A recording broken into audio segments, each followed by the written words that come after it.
Boa noite, irmãos. A paz do Senhor, amém?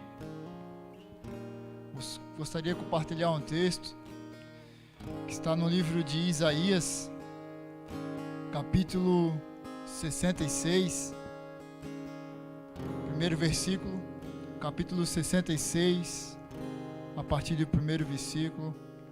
Assim fala a palavra do Senhor, amém? Eis a palavra do Senhor. O céu é meu trono, e a terra é o estrado dos meus pés. Sendo assim, que espécie de casa me é vez de edificar?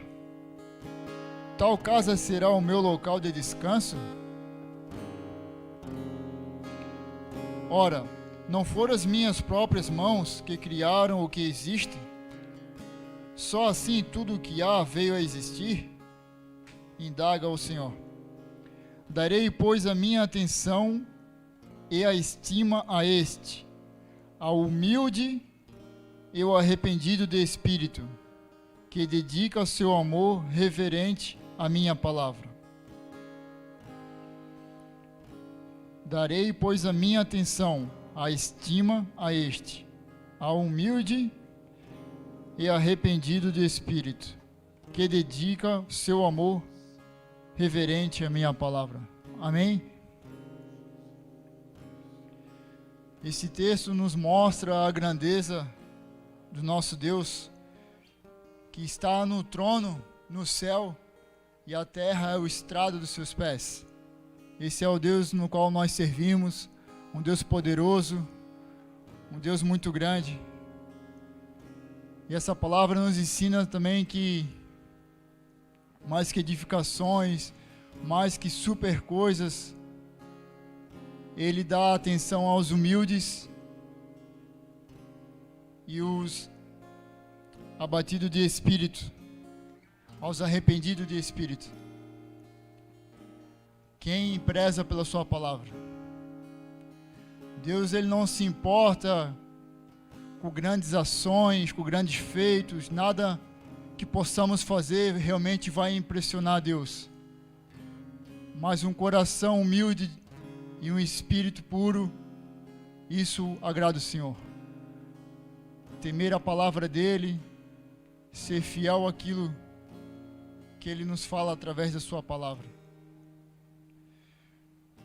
Não há templo, não há local, não há espaço que possa comportar o tamanho e o grande amor de Deus. Mas ainda assim, através da sua misericórdia, através do seu Espírito Santo, Ele se faz presente em nossas vidas. Cabe a nós, então, sermos puros e ter um espírito reto diante dEle. Sermos humildes diante do Senhor. Porque nada que venhamos fazer vai impressionar a vida dEle. Possamos estar buscando o Senhor no nosso coração. Obrigado, Pai, por mais essa oportunidade de estarmos na Tua casa, Senhor. Que possamos realmente ser humildes, Pai, diante de Ti, Pai. Que o Senhor venha cumprir seu propósito em nossas vidas, ó Senhor. Pai, sabemos que nada, Senhor, que possamos fazer vem te pressionar realmente, Pai. Mas que realmente viemos buscar, Senhor, ter um coração puro, um espírito reto diante de Ti, Pai. Para fazer a Tua vontade, Senhor, para prezar pela Tua palavra. Senhor, que os cânticos entoados nessa noite, Senhor, seja como um incenso agradável a Ti, Pai. Que possa ser todo o nosso coração, Senhor, em espírito e em verdade. Que a palavra ministrada hoje, Senhor, venha e encontre o nosso coração, Pai. Para que possamos aprender, Senhor, e colocar em prática, Pai. Para que Teu nome seja glorificado e adorado. Em nome de Jesus. Amém. Graças a Deus.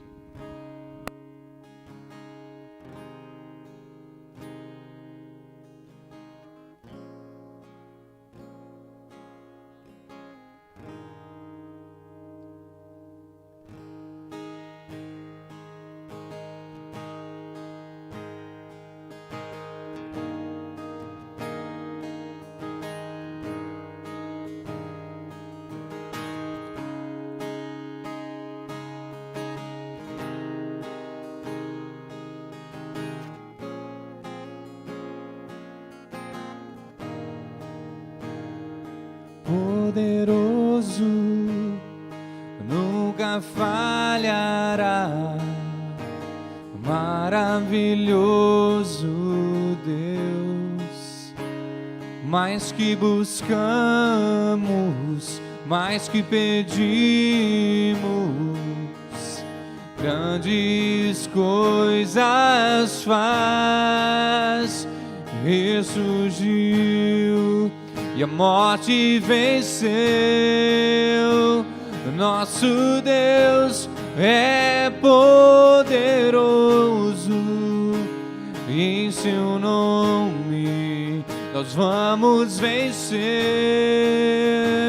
Nosso Deus é poderoso.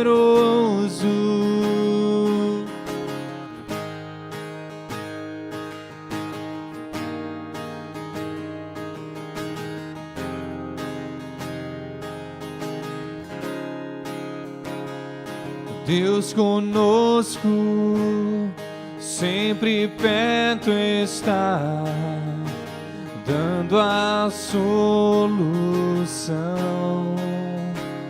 Mais que sabemos, mais que esperamos, grandes coisas faz. Ressurgiu e a morte venceu. Nosso Deus é poderoso e em seu nome nós vamos vencer. Nosso Deus é poderoso.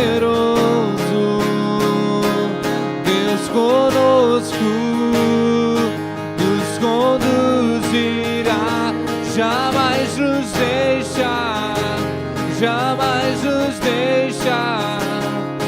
Deus por nós quer nos abraçar. Ele nunca falhará, Ele nunca falhará. Ressurgiu e a morte venceu. Nosso Deus é poderoso e em seu nome nós vamos vencer. É poderoso, Deus conosco nos conduzirá, jamais nos deixará, jamais nos deixará. Deus por nós quer nos abraçar. Ele nunca falhará, Ele nunca falhará. Ressurgiu e a morte venceu. Nosso Deus é poderoso e em seu nome nós vamos vencer. Nosso Deus é poderoso. Nosso Deus é poderoso. Nosso Deus é poderoso.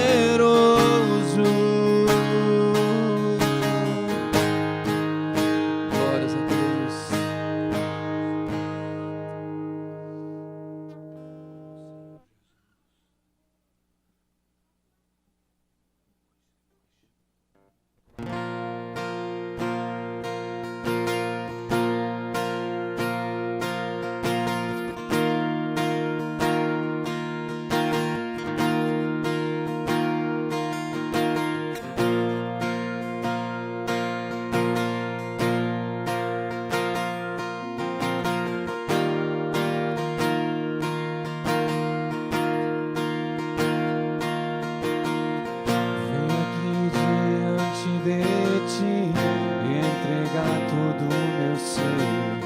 Entronizar teu nome, te louvar.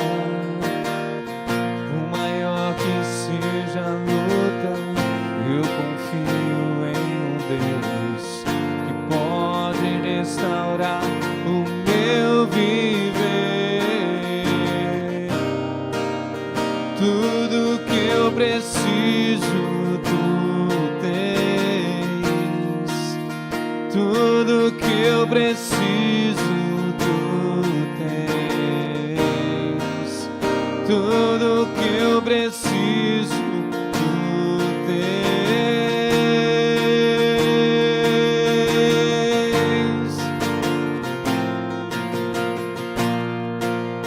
És minha vida, és meu consolo. Não posso respirar longe de ti, minha esperança em meio às dores. Tudo que há em mim quer te louvar.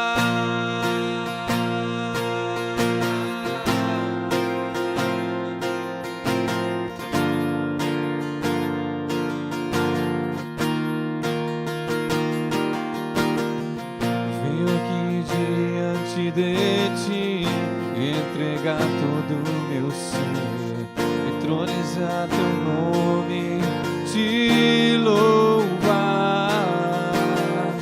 Por maior que seja a luta, eu confio em um Deus que pode restaurar o meu viver.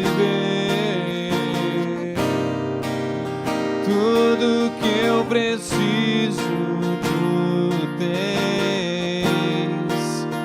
tudo que eu preciso tu tens. Tudo que eu preciso tu tens.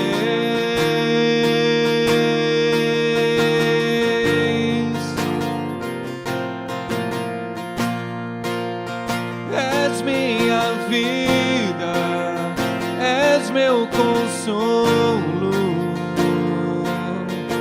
Não posso respirar longe de ti, minha esperança em meio às dores.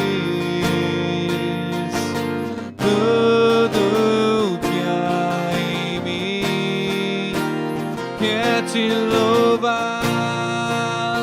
És minha vida, és meu consolo. Não posso respirar longe de ti, minha esperança em meio às dores. Tudo que há em mim quer te louvar.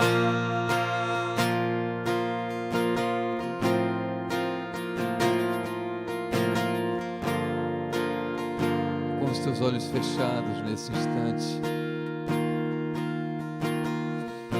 ofereça algumas palavras a Jesus, algumas palavras de gratidão, palavras de louvor.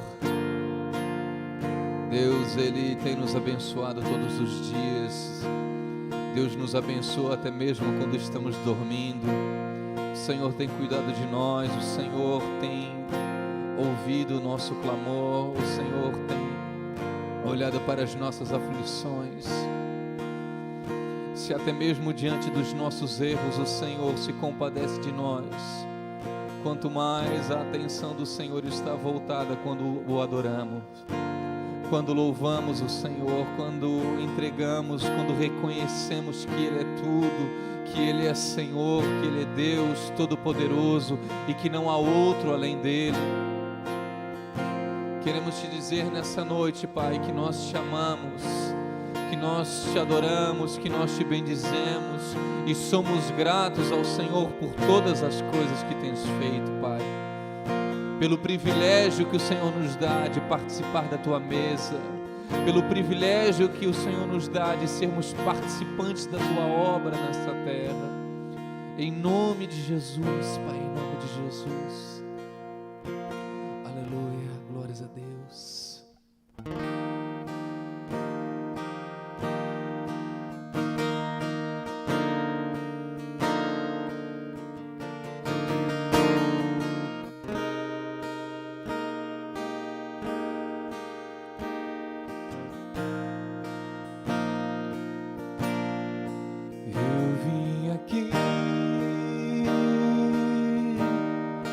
para dizer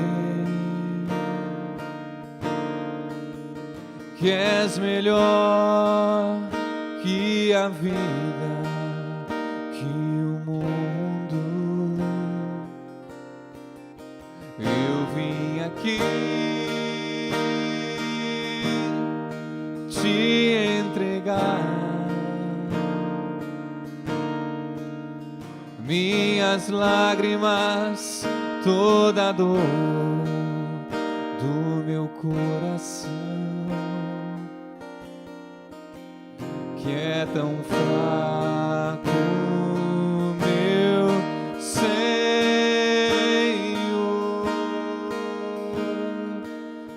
Eu só tenho a ti, Jesus.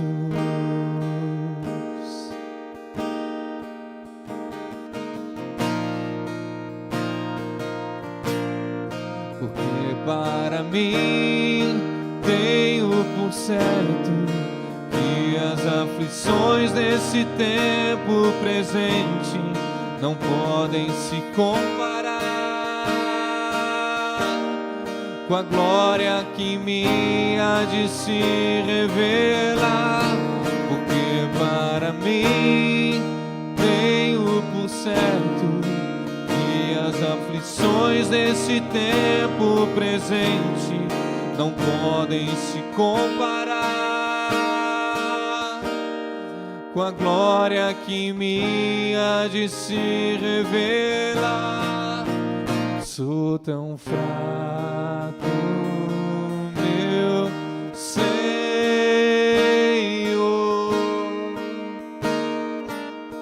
Eu só tenho a ti, Jesus.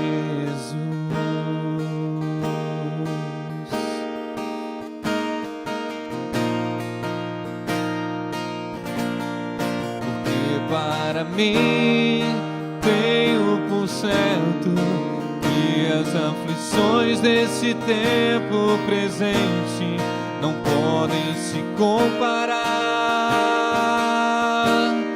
com a glória que me há de se revelar.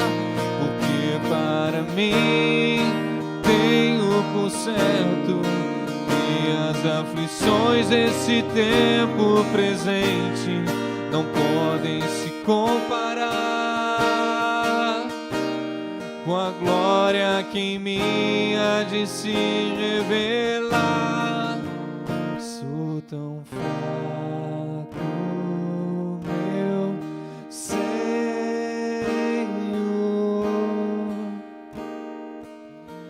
Eu só tenho a ti, Jesus.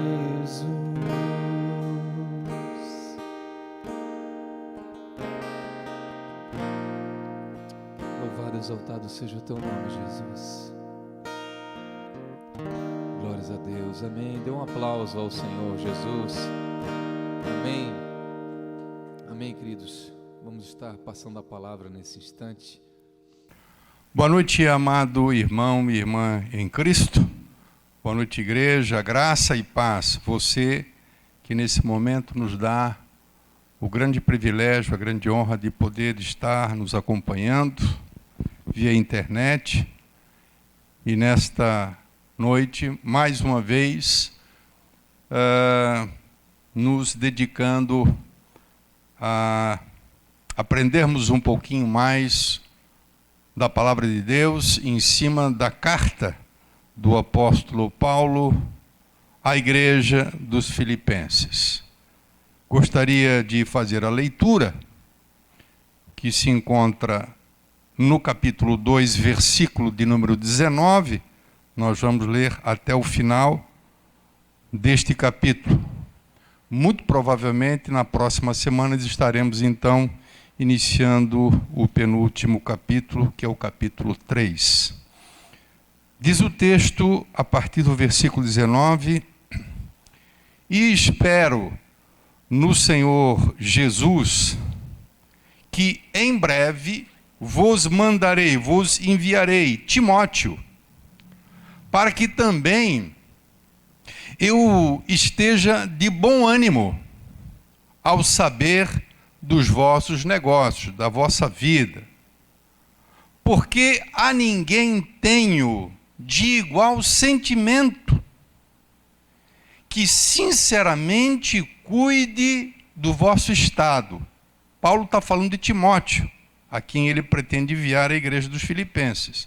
E ele diz que a ninguém tenho de igual sentimento pela igreja, que sinceramente cuide do vosso estado. Porque todos, quer dizer, todos os outros buscam o que é seu próprio interesse, e não o que é de Cristo Jesus. Mas bem sabeis qual a sua experiência, e que serviu comigo no Evangelho como filho ao Pai. De maneira que espero enviá-lo a vós, logo que tenha provido os meus negócios. Mas eu confio no Senhor que também eu mesmo em breve irei vos encontrar, irei ter convosco. Julguei, contudo, necessário enviar-vos Epafrodito, meu irmão, cooperador e companheiro nos combates, e vosso enviado, para prover as minhas necessidades, porque ele tinha muitas saudades de vós, todos, e estava muito angustiado de que tivesses sabido ou ouvido de que ele estivera doente. De fato, esteve doente e quase à morte. Mas Deus se apiedou dele, e não somente dele, mas também de mim, para que eu não tivesse tristeza sobre tristeza. Por isso eu vou-lo enviei, mais depressa, para que, vendo-o outra vez, vos regozijeis, vos alegreis com ele, e eu tenha menos tristeza.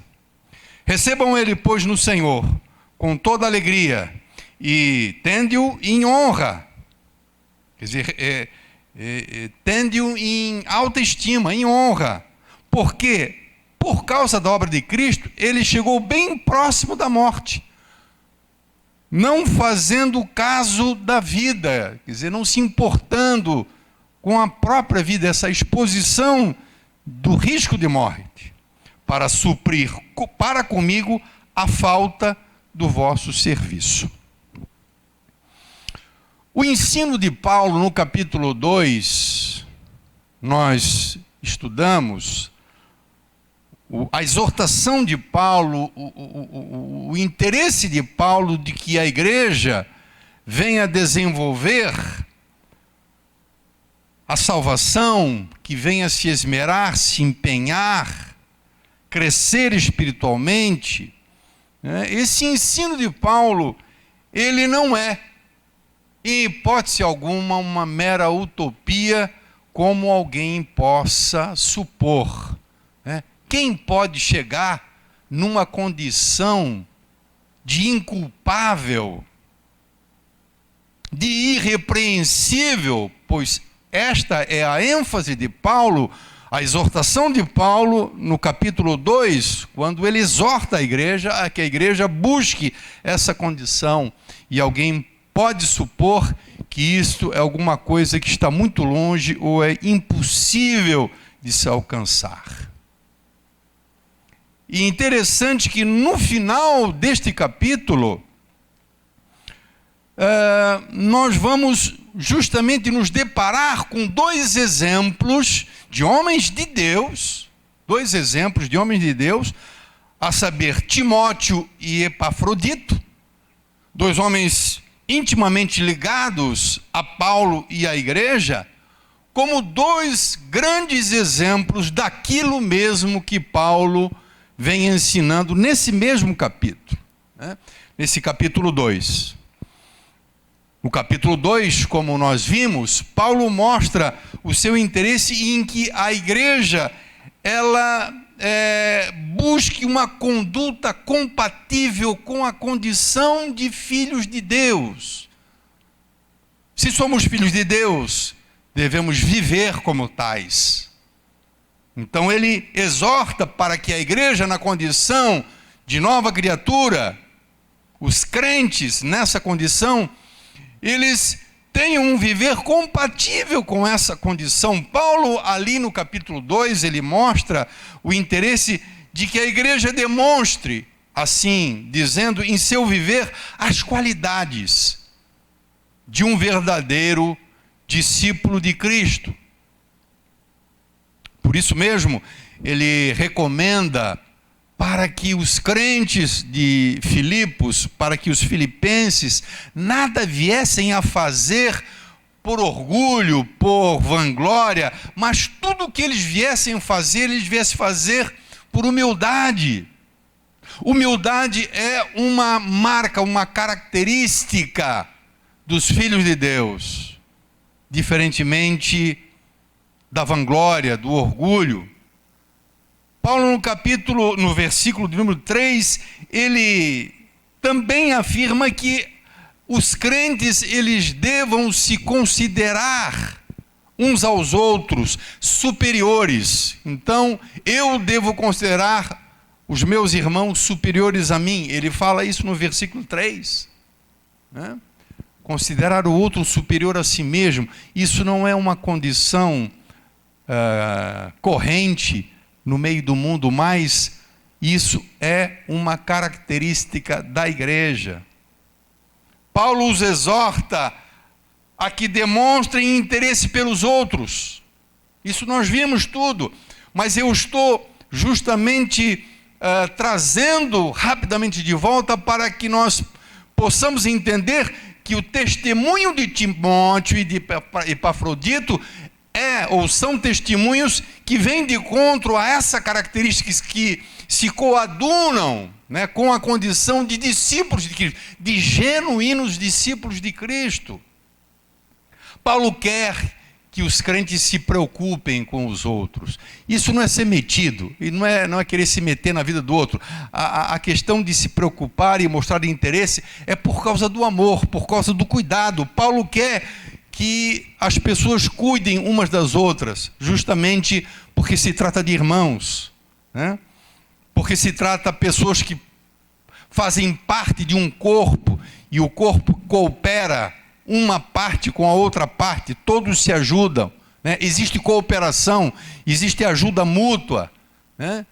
E cada crente então deveria ter essa ocupação, essa preocupação, não somente com aquilo que é seu, mas com aquilo que é dos outros. Nós vimos que para coroar esse ensino, Paulo ele apresenta o grande exemplo, né? Paulo apresenta o grande exemplo, o maior exemplo destas virtudes, daquilo que ele requereu da igreja, ali no capítulo 2, né? Ele apresenta então Cristo para mostrar que ele, sendo Deus, né? Ele sendo o Filho de Deus, ele manifestou neste mundo estas características. E ele é ele é o Senhor da igreja, ele é o cabeça da igreja, ele é o paradigma da igreja, é o modelo a ser seguido pela igreja. Paulo, no capítulo 2, ele quer que a igreja dos Filipenses prospere na sua carreira de fé, a ponto de se tornarem irrepreensíveis, a ponto de se tornarem inculpáveis, aquilo que disse inicialmente. Mas isso parece estar tão distante de nós, isso parece uma viagem do apóstolo. Será que isso é real? Será que isso não é só o ideal? Será que isso não é uma utopia? Será que a realidade da igreja é esta? Bom, eu não sei se esta tem sido a sua realidade, e se em parte eu também, de repente, não tenho demonstrado essas qualidades, mas certamente é aquilo que Deus espera de nós. É aquilo que Deus espera de nós, né? Mas o interesse de Paulo, e isso é muito importante frisar, o interesse de Paulo, ele não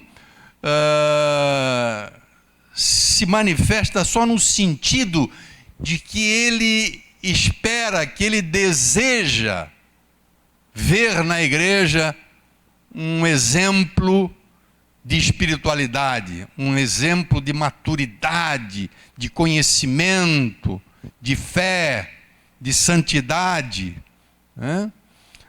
O interesse de Paulo, ele vai além dessa questão da saúde, do crescimento espiritual dela, né? O interesse de Paulo pela igreja, ele não se dá somente no sentido de que ele deseja ver na igreja como que um troféu conquistado à custas do seu trabalho, né? Então, o versículo 18, no versículo, 16, que nós já vimos, ele dá a entender, e alguém pode até interpretar mal isso, de que uma das coisas, um dos motivos que ele quer ver a igreja crescer, é que quando chegar no grande dia, ele possa se gloriar de que ele não tenha corrido em vão, que ele não tenha trabalhado em vão.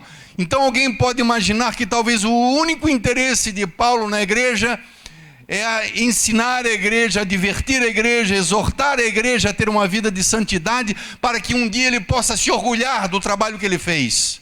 Não, o interesse de Paulo, ele vai além disso. Paulo está interessado não somente no bem espiritual da igreja, mas Paulo está interessado também no bem-estar geral da igreja. Paulo se preocupa com a igreja, com o dia a dia da igreja. Paulo quer saber como está, né, o aspecto pessoal de cada irmão, o aspecto emocional, a vida como um todo. Não é somente uma questão do perfil espiritual, né? E nós, justamente a partir do versículo 19, nós vamos entender que Paulo, sendo aquele que ensinou, ele ensinou nesse capítulo 2, e não somente aqui, né? O ensino de Paulo nesse sentido, ele está espalhado não somente nessa carta, mas em todos os seus escritos. A gente percebe, né, esse estímulo por parte, essa exortação de um viver santo, de que haja comunhão entre os irmãos, que todos pensem a mesma coisa, enfim, né? Mas aquele que nesse capítulo ensina que o crente deve se preocupar com o outro e não se preocupar apenas consigo mesmo, esse, o apóstolo Paulo, ele mesmo dá o exemplo. Ele mesmo mostra, né, esse cuidado, essa preocupação com o dia a dia, né, com a vida das pessoas, não somente com o perfil espiritual. Claro que, acima de tudo, Paulo, como apóstolo, trabalha, se empenha para que ele possa, como ele mesmo diz, apresentar a igreja a Cristo imaculada, santa, sem ruga, sem defeito. Mas existe uma preocupação de pai, de pastor, né, com a vida das pessoas, com o bem-estar geral das pessoas, né? E no versículo 19, nós vemos justamente isso, né? No versículo 19, nós vemos o interesse de Paulo pela igreja. O interesse pela igreja diz assim: espero no Senhor Jesus que em breve vos mande Timóteo, para que também eu esteja de bom ânimo, sabendo dos vossos negócios. Ele não está falando do testemunho da igreja, ele não está falando aqui sobre a questão da dedicação da igreja com relação a pregar o evangelho. Ele está falando, sabendo dos vossos negócios, da sua vida. Ele tem interesse, né, na igreja, ele se interessa, porque aquele que ensina que nós devemos nos interessar pelo outro, né, ele manifesta isso justamente aqui, né, em enviar o apóstolo, enviar Timóteo, para que a igreja pudesse experimentar um momento bom, agradável, com a presença de Timóteo. Paulo Paulo, diz o versículo 19, ele quer saber como estavam as coisas por lá, né? Ele estava querendo saber como estavam passando. Eu quero saber como é que vocês estão.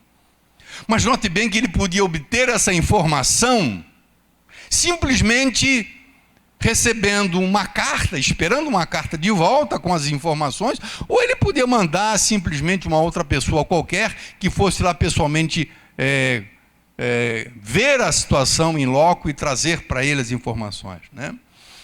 Mas ele vai enviar Timóteo, e nós vamos ver as características e as qualidades desse servo de Deus, que era seu discípulo também, mas que já era um pastor, né? E que muito provavelmente iria sucedê-lo, muito provavelmente em seu ministério. Mas nós percebemos no versículo 19 que a intenção de Paulo em saber como estava a igreja é porque isso iria repercutir no seu estado, nele, no próprio estado emocional dele. Então ele diz assim, de tal maneira que eu esteja de bom ânimo, quer dizer, eu vou ficar alegre, eu vou ficar bem, se vocês estiverem bem, sabendo dos vossos negócios, porque ele não vai ter bom ânimo se ele souber que existe falta, que existe deficiência, que existe necessidade, que existe pessoas sofrendo, né? Então, a intenção de Paulo é se alegrar com boas notícias. Então, para que também eu esteja de bom ânimo, sabendo dos vossos negócios. Paulo, ele vai estar bem se a igreja estiver bem, né? E aí, a gente mais uma vez pode falar que nisso a gente percebe o interesse do apóstolo Paulo pelo seu bem-estar, né? O papel de Paulo como apóstolo, como pastor, irmãos, não é somente ensinar, não somente cobrar, né? Não somente exortar, muito embora isso faça parte no ministério de um pastor, mas Paulo, ele era alguém que ele orava, ele intercedia por essa igreja. A gente vê, quando a gente inicia a carta do apóstolo Paulo aos Filipenses, essa prática cotidiana do apóstolo Paulo, justamente pelo interesse que ele tem pela igreja, de estar intercedendo continuamente pela igreja. Então não é somente uma coisa de lançar doutrina e ensino sobre a igreja, cobrar da igreja uma atitude de santidade, não. Ele é alguém que intercede pela igreja e também, mesmo de longe, acompanhá-los, né? Então aqui é o cuidado. Muito embora ele não pudesse fazê-lo pessoalmente, ele faz enviando alguém nas condições, praticamente nas suas próprias condições, né? Ele diz assim, porque eu não tenho ninguém parecido, né, como Timóteo, eu não tenho ninguém de igual sentimento que sinceramente cuide do vosso estado, né? Então, ele, pelo fato de ele estar preso e pelo fato de ele se interessar e se preocupar com a igreja, ele enviará Timóteo, o seu melhor obreiro, o seu melhor companheiro, né? Diz o versículo 20 assim, porque a ninguém tem de igual sentimento que sinceramente cuide do vosso estado, porque todos buscam o que é seu e não o que é de Cristo, diferentemente de Timóteo. E no versículo 22 ele diz assim, e vocês bem sabem qual é a sua aqui, a experiência de Timóteo, a sua experiência, e que serviu comigo no evangelho como filho ao Pai, né? De sorte que espero enviá-lo a vós, logo que tenha provido os meus negócios, né? Timóteo é alguém preparado, qualificado para estar sendo enviado à igreja. Paulo, como disse anteriormente, ele não vai enviar qualquer um, porque se a intenção de Paulo fosse simplesmente saber como está a igreja, ele mandaria qualquer pessoa, mas ele, ao mesmo tempo que ele tem interesse em saber como está a igreja, ele tem interesse em enviar alguém que possa ser uma bênção quando lá estiver, que possa compartilhar um dom, que possa se alegrar com os irmãos, consolar os irmãos, né? Enfim, Paulo, ele está enviando para a igreja um pastor, né? Ele não está enviando qualquer pessoa, né? Alguém que possuía um sentimento profundo, né? Timóteo, ele apresenta esse sentimento profundo pela igreja, justamente porque Paulo quer muito além de saber como estavam, muito embora ele fala, né, de saber dos vossos negócios, mas o interesse dele não era só esse. Muitas vezes a gente pode ter uma atitude de ligar para alguém, daí irmão, tudo bem, como é que está, como é que estão as coisas, tal, né? Querendo saber. Mas muitas vezes quando a gente se depara com uma resposta, olha, eu estou sofrendo, olha, eu estou com dificuldade, eu estou precisando de ajuda, muitas vezes a gente vai ser tentado a se omitir, né? Então a gente, de alguma maneira, manifesta, né, uma curiosidade, às vezes não é nem um interesse, é uma mera curiosidade de saber como está, mas Paulo não faz assim. Paulo realmente tem interesse de saber como a igreja está, mas já com a intenção de enviar alguém qualificado, preparado, alguém que possa servir a igreja, né? Paulo está vivendo alguém que tem o cuidado, que cuida verdadeiramente como um pastor. Por isso ele vai enviar essa pessoa, o seu companheiro, o seu irmão, o seu discípulo, Timóteo.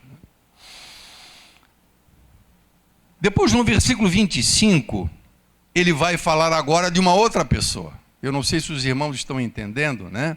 Onde é que isso entra? Eu acho muito propício, né, essa apresentação, justamente num contexto que trata da necessidade da igreja de ter uma conduta, um proceder de vida condizente com a condição de filho de Deus, de discípulo de Cristo. E aí, no meio desse contexto, a gente percebe essas duas pessoas especiais, né? Veja bem que a igreja, ela, além de ter como exemplo, o grande exemplo que é Cristo, porque ele apresenta nesse capítulo 2 o grande exemplo, nós vimos isso, né? Que foi Cristo, que negou, que esvaziou-se a si mesmo, tudo isso nós vimos, né? A igreja, além de Cristo, ela tinha a própria pessoa do apóstolo Paulo como um exemplo. Mas além de Paulo e além de Cristo, a igreja tinha pessoas, né, como esses dois homens, como Timóteo e como Epafrodito, que nós vamos ver sobre ele também, né? Que, como é importante, irmãos, né, que os nossos modelos e os nossos exemplos não estejam tão distantes de nós, né, a ponto de acharmos que aquele perfil é um perfil exclusivo de poucas pessoas, né? O Senhor Jesus, ele é Deus acima de tudo, perfeito, não teve pecado, né? Isso é coisa para o apóstolo Paulo e nós, né? Então temos a nossa vida não muito diferente do que as pessoas do mundo. Não, absolutamente, né? Esses dois exemplos nos mostram que nós temos pessoas muito próximas a nós. Epafrodito, ele era um irmão da igreja dos Filipenses, não sei se você sabe. O texto diz que ele é vosso enviado. Paulo falando, olha, eu estou mandando ele de volta, ele que é vosso enviado para suprir as minhas necessidades. Ele era um crente gentil da igreja dos Filipenses. Fazia parte da igreja. E ele é elogiado por Paulo, né? Então esses dois exemplos que se coadunam, que se encaixam perfeitamente dentro daquilo que ele vem ensinando, né, nesta carta e requerendo por parte da igreja, no que diz respeito ao seu proceder, ao seu viver, né? Paulo, ele está preocupado com o estado emocional da igreja. Puxa vida, estado emocional da igreja, onde é que nós percebemos isso, pastor? Paulo, ele de antemão, ele supunha, ele imaginava que a igreja estava sofrendo emocionalmente por causa do próprio irmão, do próprio crente Epafrodito, que também era um obreiro, mas que tinha sido enviado por eles para ir servir Paulo lá em Roma, na prisão. Paulo está preocupado com o estado emocional da igreja por causa desse homem de Deus, né, que foi pela igreja enviado a ele para o ajudar. Né? Por isso mesmo ele vai enviar de volta para a igreja, com o único objetivo, irmãos, de alegrar o coração da igreja, né? Alegrar o coração dos irmãos, da mesma maneira como nós vamos ver, que ele também pretende alegrar o coração do próprio irmão, do próprio homem de Deus, no caso o Epafrodito. Diz assim no versículo 25, presta atenção: julguei contudo necessário mandar-vos Epafrodito, meu irmão, cooperador, companheiro nos combates, e o vosso enviado. Quer dizer, eles haviam enviado para Paulo, para prover as minhas necessidades. E aí ele vai falar, ele vai testemunhar para a igreja desse irmão. Ele disse: olha, eu enviei ele, diz o versículo 26, porque ele tinha muitas saudades de vocês todos, irmãos. Saudades da igreja, saudades dos irmãos, saudades de estar juntos, né? De se reunir. Este homem, este jovem, não sei se era muito jovem, se era jamais tinha mais idade, mas ele, diz Paulo, ele tinha muitas saudades de vocês e ele estava muito angustiado. Presta atenção, irmão, muito angustiado de que tivesses ouvido que ele estivera doente. Na verdade, eu entendo que o próprio apóstolo Paulo, ele projetava isso, ele imaginava totalmente essa possibilidade, porque ele via a angústia de um homem de Deus que estava servindo ele, né, e que quase morreu por uma enfermidade, né, e imaginando que a igreja que o havia enviado tivesse sabido, tivesse tido essa notícia, e por causa de ter essa notícia a igreja podia estar angustiada. Né? Paulo, ele via, né, a angústia de Epafrodito e ele imaginava também a angústia da igreja. Então veja bem, Paulo estava sendo servido por este homem de Deus, que havia sido enviado pela própria igreja dos Filipenses. Então Paulo abre mão, porque esse homem, ele era muito útil. Paulo estava preso, irmão, nós não podemos esquecer. Então você imagina uma pessoa presa, como ele precisa de ajuda, até mesmo no seu ministério. Então ele foi muito útil, ele era muito útil para o apóstolo Paulo. Mas por conta desse interesse, desse amor que o apóstolo Paulo demonstra pela igreja, essa preocupação que ele tem pela igreja e com o próprio servo de Deus que estava junto dele, né? Em ver essa situação, ele abre mão do seu interesse. Veja que vai justamente de encontro ao que nós vimos até agora no capítulo 2, né? Pensar mais nos outros do que em si mesmo, ou pelo menos não pensar só em si mesmo, mas pensar nos outros, né? Considerar os outros superiores a si mesmo. Isso nós vemos, essas qualidades, nós vemos tranquilamente na vida deste homem de Deus, né? Epafrodito, ele aparece nesse capítulo como um grande exemplo, irmão. Um grande exemplo daquilo que Paulo ensina há pouco atrás, em poucas linhas atrás. Então ele aparece juntamente com Timóteo, né? Dois legítimos discípulos de Cristo, né?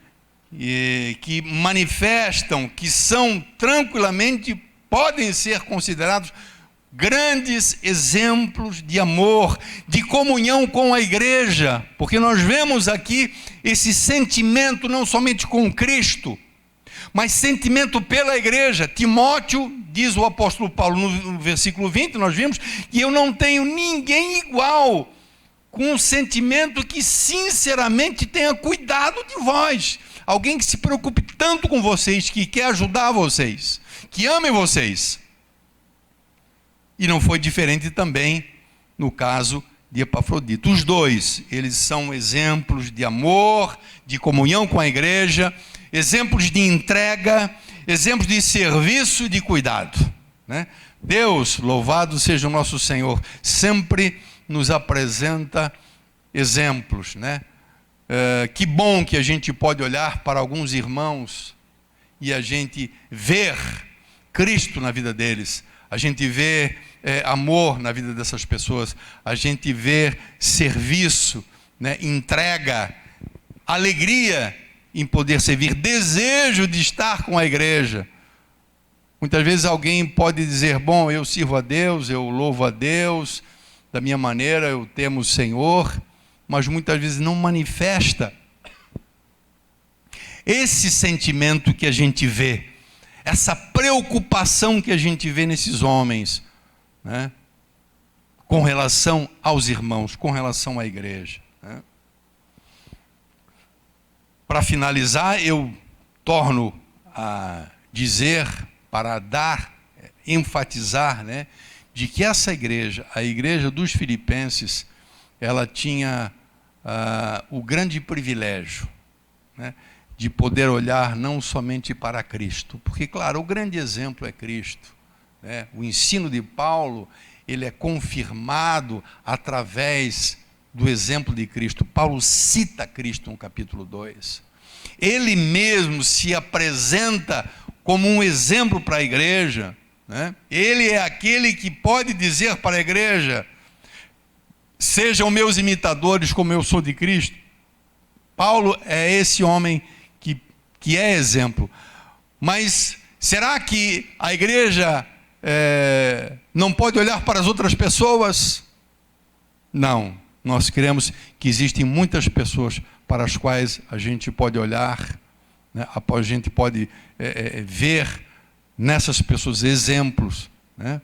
Os frutos, ou o fruto do Espírito nessas vidas, né? Então, gostaria de deixar, né, esses dois exemplos que justamente corroboram, que confirmam aquilo que o apóstolo Paulo vem ensinando, para que não paire na nossa mente, né, no nosso coração, a ideia de que, puxa vida, mas ele fala em ser irrepreensível e ser inculpável, né, e alguém treme, né, teme e treme diante de uma afirmativa desta, né? Se, puxa vida, isso é possível. A igreja dos Filipenses, ela certamente pôde olhar para homens como nós, né, que manifestavam essas qualidades. Amém, amados? Vamos ficar por aqui. Na próxima semana nós estaremos iniciando o capítulo 3 e estaremos falando sobre a necessidade, né, da igreja se guardar dos maus obreiros, né? E também vamos falar um pouquinho, se for possível, sobre cultivar os frutos do Espírito. Amém, amados? Deus abençoe a sua vida. Fecha os teus olhos, nosso Deus e Pai.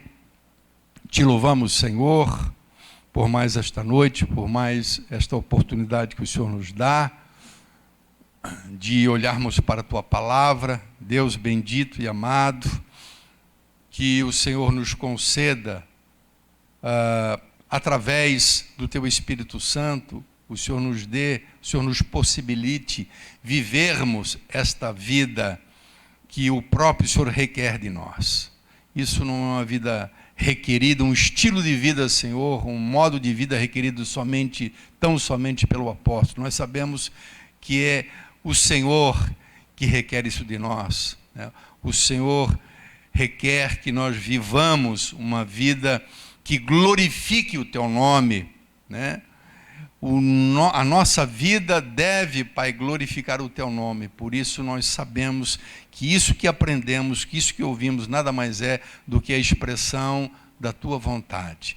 E para tanto, Deus, nós precisamos e contamos com a Tua ajuda no sentido de nos motivar, de operar em nós o querer e o realizar, Senhor meu Deus, e também que o Teu Espírito opere maravilhosamente, nos moldando, nos aperfeiçoando. Entendemos, Pai, que é uma obra conjunta, onde a Tua participação, ou a participação do Teu Espírito Santo, ela é